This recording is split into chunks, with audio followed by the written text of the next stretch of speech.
Talvez você tenha feito constantemente estas perguntas. Onde posso encontrar refúgio num mundo cheio de conflitos? Ou, como e onde posso encontrar força para vencer nesse mundo que oferece tantas derrotas? Acompanhe agora com o pastor Edson Bruno mais um programa Encontro com a Palavra.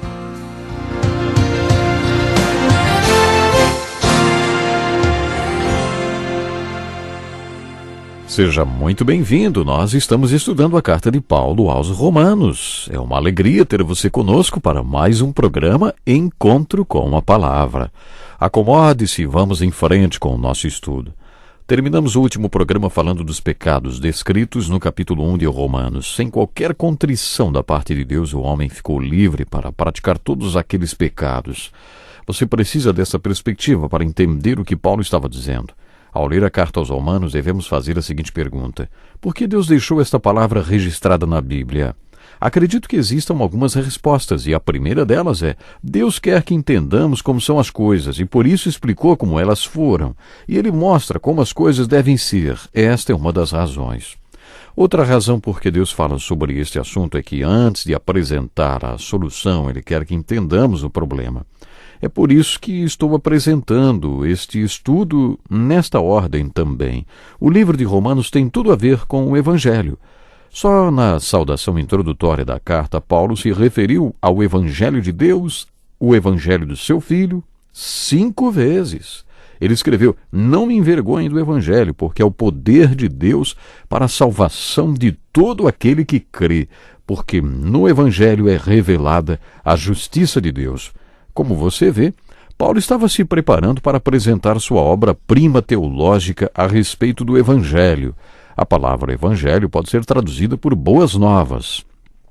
O Evangelho é boa nova ou uma boa notícia. Mas antes de apresentar as boas novas de uma maneira tão clara e completa, Paulo apresentou as más notícias. Ele apresentou o problema e mostrou o que é salvação e por que precisamos de salvação. Afinal, fomos salvos do quê? Meu amigo, Paulo estava tentando dizer que você tem um problema. Você pode até discordar, mas é isso que Paulo está dizendo nesta carta. Você tem um problema. Esta é a má notícia. Mas eu tenho uma boa notícia para você, uma boa nova. Com esta perspectiva, vamos enfocar a última parte deste capítulo. Poderíamos dizer que estas são as acusações de Deus contra a família humana. É por isso que a ira de Deus caiu sobre a família humana. É sobre isto que ele se referiu a toda impiedade e injustiça dos homens. Os homens são culpados de quebrar os 4 primeiros mandamentos e são culpados de quebrar os 6 mandamentos da segunda tábua. Depois aparece outra acusação. Eles suprimiram a verdade pela injustiça. Eles trocaram a verdade pela injustiça. Em outra tradução da Bíblia aparece: detém a verdade pela injustiça. Esta é uma das acusações de Deus contra o homem. Deliberadamente, os homens retêm a verdade por causa do estilo de vida pervertido que levam. Eles simplesmente ignoram a verdade. Sabe, é impressionante o número de pessoas que vai à igreja, senta no banco, fica olhando para a cara do pregador e não ouve o que Deus diz, e quando ouvem, ignoram. Intelectualmente desprezam e racionalizam o que ouvem. Eles realmente trocam a verdade pelo seu estilo de vida pervertido. A questão é: o que você faz com o que aprendeu ou com o que já sabe? Jesus falou sobre isto. Ele curou o cego, conforme está registrado no capítulo 9 de João, e depois pregou o seguinte: eu vim a este mundo para julgamento, a fim de que os cegos vejam e os que veem se tornem cegos. Jesus é a luz do mundo e o mundo inteiro sofre de uma cegueira que só foi revelada com a sua vinda. Uma vez houve uma explosão em uma mina e 3 mineiros ficaram presos nela. Depois de 3 dias e 3 noites, eles finalmente foram encontrados pelo grupo de resgate. Ao perceber que tinha sido encontrado, um dos mineiros perguntou: escuta, por que vocês vieram no escuro? Os bombeiros estavam usando aqueles capacetes equipados com lanternas e a luz estava bem no rosto do mineiro. O fato é que, com a explosão, aquele homem tinha ficado cego. Mas durante os 3 dias e 3 noites em que ficou preso naquela caverna escura, não tinha se dado conta disto. Só percebeu o que tinha acontecido quando o resgate trouxe luz. Foi sobre isto que Jesus falou no capítulo 9 de João. Ele, que é a luz do mundo, revelou a cegueira daqueles que o rejeitaram, mas deu luz para aqueles que queriam ver. Os fariseus não eram bobos e questionaram: acaso nós também somos cegos? A resposta de Jesus foi esplêndida. Ele disse: se vocês fossem cegos, não seriam culpados de pecado. Mas agora que dizem que podem ver, a culpa de vocês permanece. Portanto, se não há luz, não há pecado. O que é pecado, então? É a rejeição da luz, é suprimir a verdade, é não querer obedecer à verdade nem alinhar sua vida de acordo com ela. Esta é a definição de pecado e uma das acusações de Deus contra o homem. Ouça agora os versículos 19 a 21 do capítulo 1 de Romanos, que diz assim: o que de Deus se pode conhecer é manifesto entre eles, porque Deus lhes manifestou.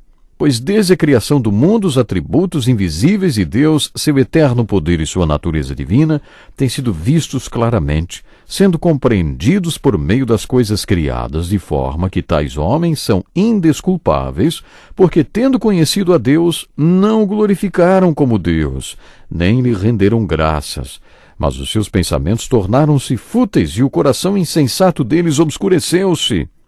A criação traz revelação sobre o seu Criador. Paulo estava falando sobre toda a criação, o universo. Ele disse que podemos conhecer Deus através da criação. Ele não falou sobre conhecer e ser salvo. Ele apenas falou sobre saber que existe um Deus. Todo ser humano possui a chamada consciência, aquela voz interior que indica o que é certo e o que é errado. E como o homem é irremediavelmente religioso, suas ideias do que é certo e errado se tornam grotescas e ele jamais consegue viver o que acredita ser certo.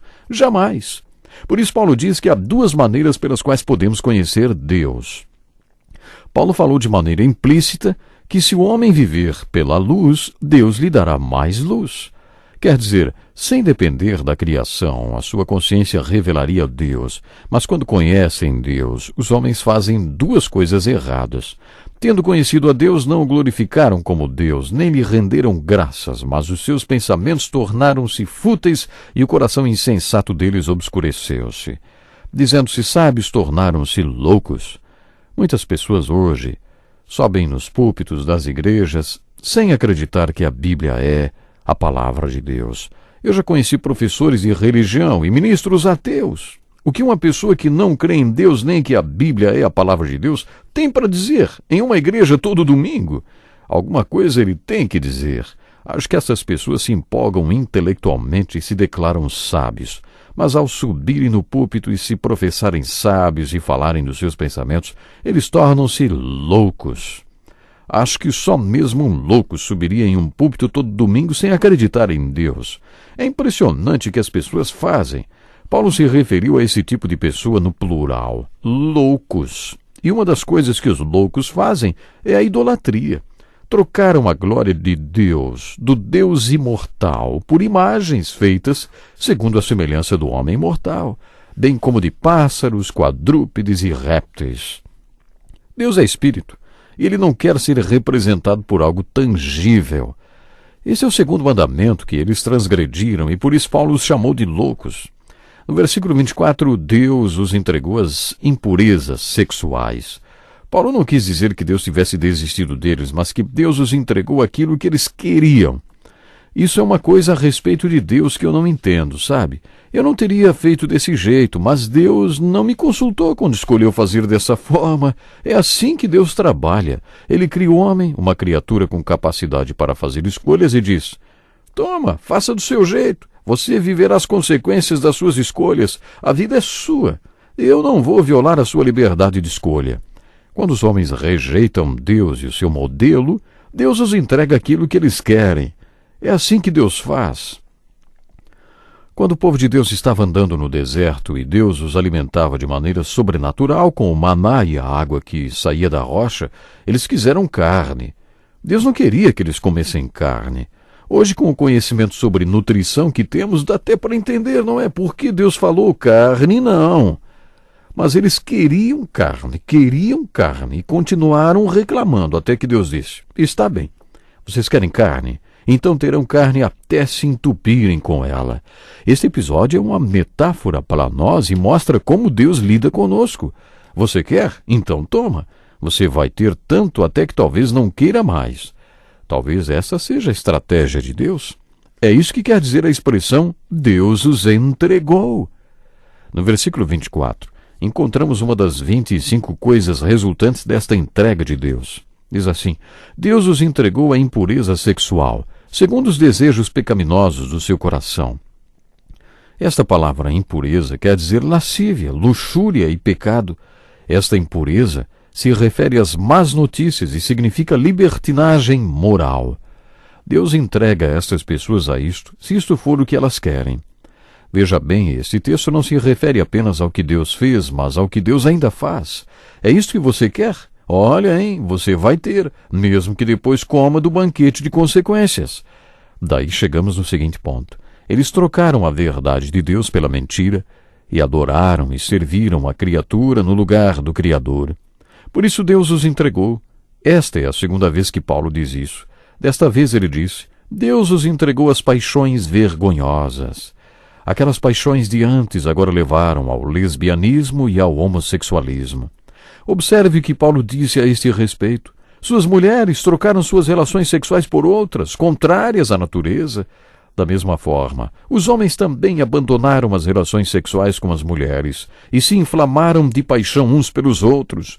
Começaram a cometer atos indecentes, homens com homens, e receberam em si o castigo merecido pela sua perversão. Para mim é muito difícil compreender isto. Creio que em todas as culturas a questão do lesbianismo e do homossexualismo tenha de ser encarada. Isso não é novidade. Os historiadores dizem que 14 dos 15 primeiros imperadores romanos eram homossexuais. Os historiadores não dizem nada que Paulo não tenha dito no primeiro capítulo da sua carta aos Romanos. Paulo não era nenhum tipo de puritano neurótico nessa questão de sexo. Lendo sobre a história de Roma e o que Paulo escreveu nesta carta, percebemos que o contexto é o mesmo. Era isto o que estava acontecendo naquele tempo, naquela sociedade. O que Paulo deixa bem claro é que o lesbianismo e o homossexualismo não são práticas naturais, são contra a natureza. O que ele quer dizer com isto? É o que veremos no próximo programa. Continue acompanhando conosco o estudo da carta de Paulo aos Romanos. Deus tem muito para enriquecer sua vida com o estudo da sua palavra. Eu tenho certeza, Deus chamou você também para viver uma vida real, uma vida digna de ser vivida, com a presença de Jesus em cada momento. Até o próximo programa. Deus lhe abençoe grandemente. Que lição importantíssima. Obrigado, Pastor Edson Bruno. Prezado ouvinte, coloque em prática o que você ouviu aqui. Sem dúvida, sua vida será grandemente abençoada. Este é um estudo escrito pelo Dr. Dick Woodward, na voz do Pastor Edson Bruno. Escreva-nos e solicite o material. Nosso endereço é Encontro com a Palavra, Caixa Postal 2011, CEP 89201-970, Joinville, Santa Catarina. Até o nosso próximo encontro com a Palavra.